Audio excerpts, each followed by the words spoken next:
नमस्कार, मैं जितेंद्र चतुर्वेदी। मतांतर में आप लोगों का स्वागत है। उत्तर प्रदेश की सियासत में बड़ा खेल होने के संकेत मिल रहे हैं और ये जिस खेल की बात कर रहा हूं वो सीधे तौर पर 2024 के महारण से जुड़ा हुआ है। अब आप कहेंगे कि ऐसा क्या होने जा रहा है, तो असल में यहां ये संकेत मिल रहा है कि तीसरा मोर्चा बन सकता है। अब इस तीसरे मोर्चे में सपा बसपा नहीं है और ना ये मोर्चा जो है उसमें शरद पवार है, न टीएमसी है, न अरविंद केजरीवाल है, ये सब कोई नहीं है। ये विशुद्ध रूप से उत्तर प्रदेश सेंट्रिक है। तो सवाल यह है कि इस मोर्चे के किरदार कौन है, इस मोर्चे के सूत्रधार कौन है, इस मोर्चे से किसको नुकसान होगा, किसको फायदा होगा, ये तमाम सवाल हैं। उन सवालों पर ही चर्चा करने के लिए हम लोग इस मुद्दे पर बात करेंगे और शुरुआत तो हम लोग शिवपाल यादव से ही करेंगे, क्योंकि शिवपाल यादव ऐसा लगता है कि इस जो पूरे जिस मोर्चे की हम लोग बात कर रहे हैं उसके सूत्रधार के रूप में उभर रहे हैं। हालांकि वो अकेले नहीं है, उसमें ओम प्रकाश राजभर भी नजर आते हैं, उसमें जयंत चौधरी भी नजर आते हैं, उसमें आजम खां भी नजर आते हैं। ये वही लोग हैं जिन लोगों ने मिलकर समाजवादी पार्टी को 2022 में 32% समाजवादी और पूरा अगर इन सबको जोड़ लिया जाए तो 35% वोट पाती है समाजवादी पार्टी, जो कम से कम उसके इतिहास में अब तक का सबसे बेहतरीन प्रदर्शन रहा वोट परसेंटेज के लिहाज से। सीट के लिहाज से नहीं, वोट परसेंटेज के लिहाज से, क्योंकि इतना वोट तो समाजवादी पार्टी कभी पाई ही नहीं जब से पैदा हुई है। हां, सीट के लिहाज से बहुत बेहतर नहीं कहा जा सकता है, क्योंकि जितना वोट प्रतिशत समाजवादी पार्टी का 2022 में है, इससे 5% कम वोट प्रतिशत 2012 में था, महज 30% के आसपास, और 227 सीटें पाई थी समाजवादी पार्टी। वो अलग दौर था उत्तर प्रदेश की सियासत का, तब 30% वोट पाकर सरकार बन जाया करती थी, लेकिन भाजपा ने तो पूरी परिभाषा ही बदल दी है सियासी। अब तो 40% वोट पाने पर भी आप सरकार बना पाएंगे या नहीं कहा नहीं जा सकता, क्योंकि भाजपा 43% पा जा रही है। तो ये जो समाजवादी पार्टी का प्रदर्शन रहा, ये बड़ा बेहतरीन प्रदर्शन रहा इनके इतिहास का। अच्छा, इस प्रदर्शन ने भाजपा के माथे पर चिंता की लकीरें खींच दी थी, क्योंकि 35% वोट अगर कोई गठबंधन पा रहा है और उसमें भी जो कई पैच रहे, जैसे आप पूरब में जाइए, पूरब में बड़ी बुरी स्थिति हो गई भाजपा की। आजमगढ़ हो गया, मऊ, अंबेडकर नगर, गाजीपुर, यहां पर खाता तक नहीं खुला भाजपा का। देवी पाटन मंडल और बस्ती मंडल में बड़ा खराब प्रदर्शन रहा भाजपा का। और जो भाजपा की अपनी इंटरनल रिपोर्ट है, उस इंटरनल रिपोर्ट को देखिए, जिसमें तमाम ओबीसी बिरादरियां टूटी। तो ये जो तमाम चीजें नजर आ रही हैं, उससे एक चीज तो साफ रही कि ये जो इनकी एकजुटता है, वो एकजुटता खतरनाक है सियासी तौर पर भाजपा के लिए। तो अब ऐसा नहीं कि भाजपा इसमें कुछ कर रही है। दरअसल इतना वोट पाने के बाद जब ये सब लोग इकट्ठा हुए और देखे कि साहब सरकार तो बन नहीं रही है। अच्छा, अब जब सरकार बन रही है तो उसमें जिसने जितना बड़ा बलिदान किया उसको उतनी ही ज्यादा नाराजगी पैदा हुई, और उसमें पहला नाम शिवपाल यादव का ही है। शिवपाल यादव तो बाकायदे जो है प्रसपा उनकी पार्टी है, प्रसपा के हैं। और जब संकल्प भागीदार मोर्चा ओम प्रकाश राजभर ने बनाया था तो यह माना जा रहा था कि यह मोर्चा जिसमें शिवपाल भी आएंगे और ये लोग अलग से चुनाव लड़ेंगे, लेकिन वो हुआ नहीं।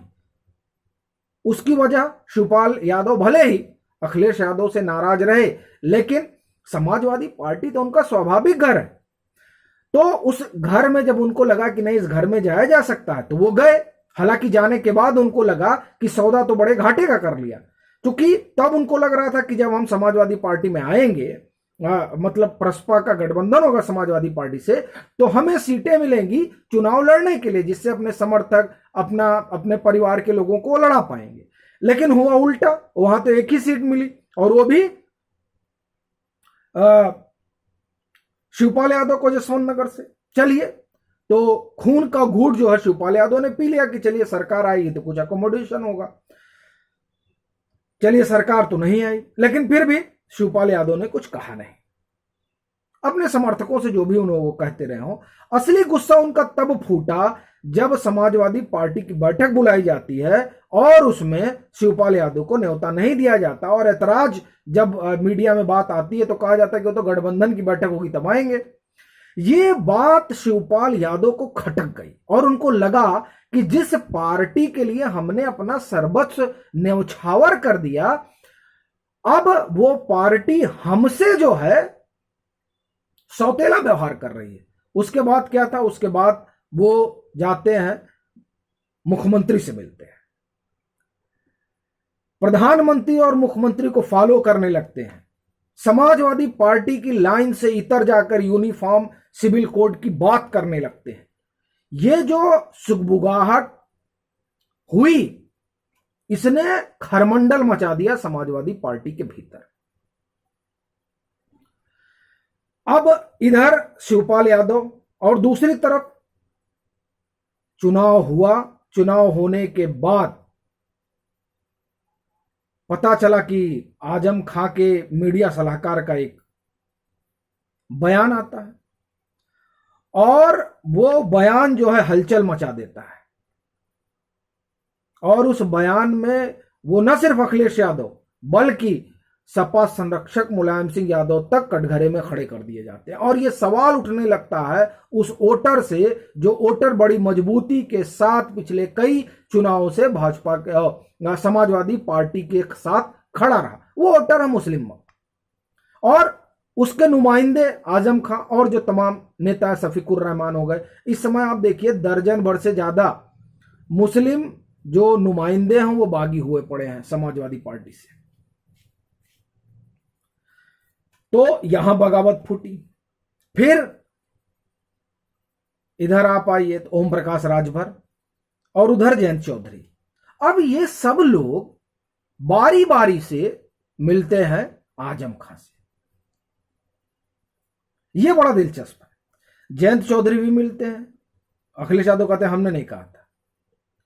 और अखिलेश यादव का जो रवैया है वो चाहे सरजिल इस्लाम के पेट्रोल पंप पर बाबा बुलडोजर चला हो या आजम खां के मसले। देखिए आजम खां के मसले पर तो भाजपा ने कहा कि सपा ही नहीं चाहती है कि आजम खां बाहर आए।